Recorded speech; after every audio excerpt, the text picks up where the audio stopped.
So that was Tank Week. So over the weekend, Dodger Stadium, which has graciously decided to let people be vaccinated in a facility, they've opened it up now in California, or at least Los Angeles.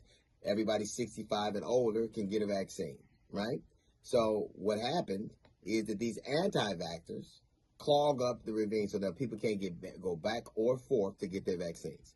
So what they believe, these are people who don't want the vaccine for themselves, now believe that they have the freedom to stop someone else from taking what they believe is a life-saving vaccine. So these are people who've decided they don't believe in it, they don't want it. Not only do they want the freedom to refuse, which is their right to refuse the vaccine for themselves, they want to deny other people their right, their freedom.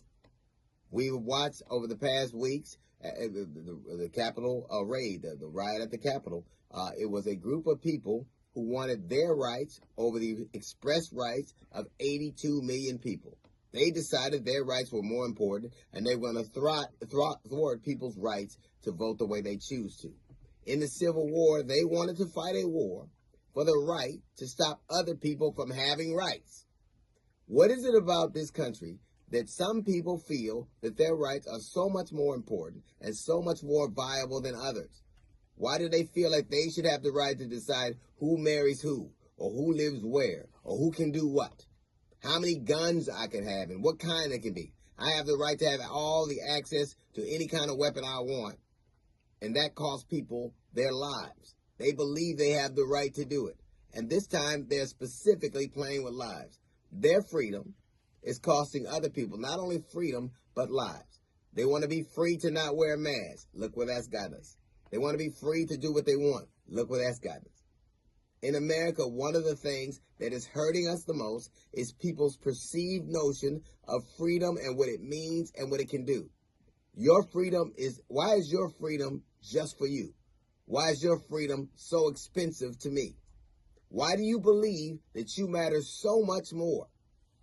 Why do people believe that all of a sudden you can go, people are scared to death? We know that the economy needs to move back along. We know that people are dying disproportionately. We know particularly in the Latin community here in Los Angeles specifically, they are dying at exorbitant rates, and these people are complaining they don't have enough vaccines.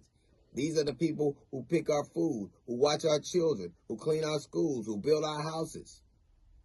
These are the people we need. These are the people that we call essential workers. And you have a group of people who believe because they have freedom, that they can voice a protest, they can stop other people from accessing the vaccine that could very well save people's lives.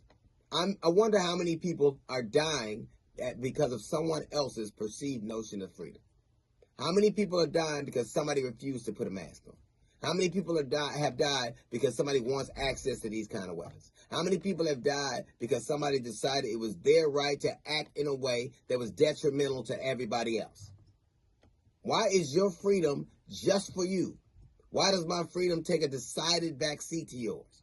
And why do you believe that you are that superior that people can die because of what you believe? That is a little note from a GED section. We got a jazz report coming up in 15 minutes. It's the D.L. Hughley Show.